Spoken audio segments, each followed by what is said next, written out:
lovely to have our Coleen back.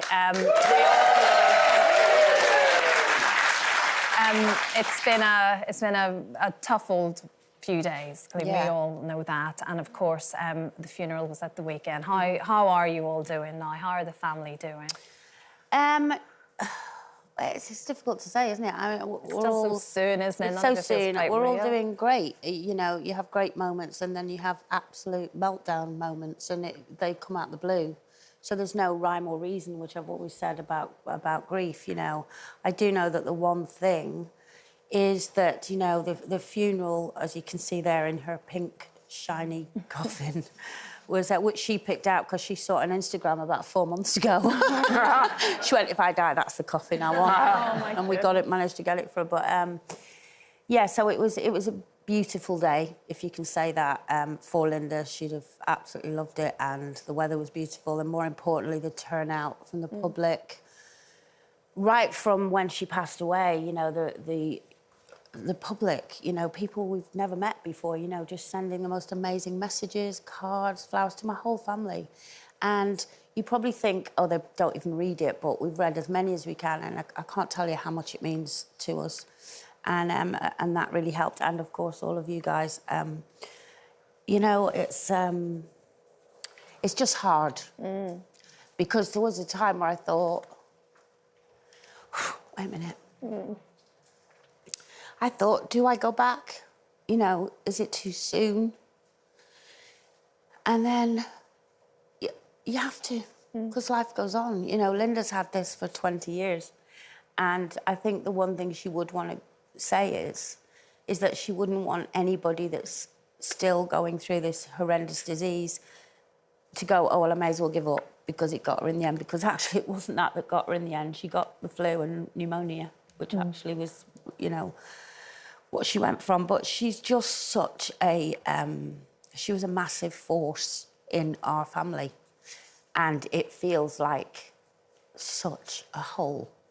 And because I'm the baby, and then it was Bernie, Linda, and then it went up, and now it's me. And then the age gap's quite far. And we're all still really close, but the 6 of us were in the car.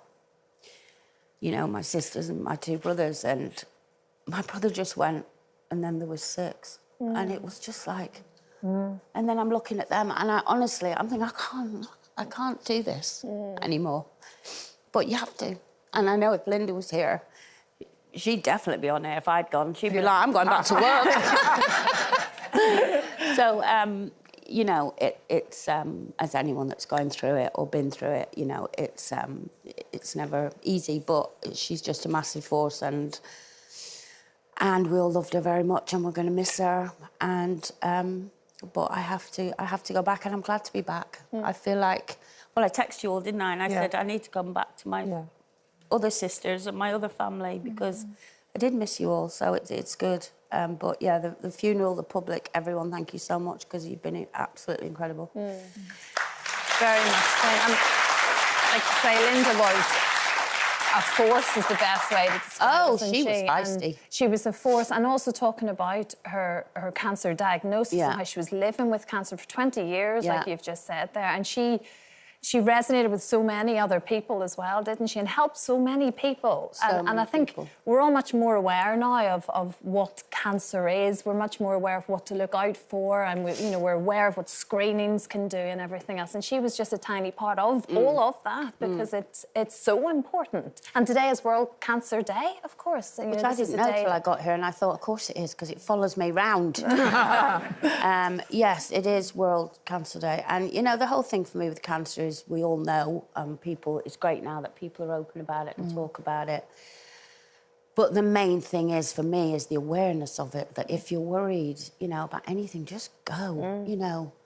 I think the thing is, people think, oh, I'll put it off, I'll put it off, I'll put it off, and then sometimes that can be too late, because they're scared of the outcome, but the outcome isn't going to go away just because you've left it another 6 months. You've just gone 6 months further down the line. So for me, it's about awareness. Check yourself. Anything you're worried about, even if you think it's stupid, you know, just go, because it can save your life, you know. And Linda battled it for 20 years, and she never gave up. You know, she really didn't. And she hated it, you know, hated losing her hair, hated all of those things. And she did that 4 times over the 20 years. And right up until the end, you know, the day she was passing away, the day before, she was up eating soup and eating a sandwich, and we were all having a laugh. And then she just took a turn. But when she finally was, you know, couldn't talk to us anymore, but was still breathing, they said at 2 o'clock in the afternoon, they said she'll go soon now. And she didn't go till 10:30 the following day. She still wouldn't go. I was like, she's not ready. She wants an encore. But yeah, she fought it to the end. Yeah.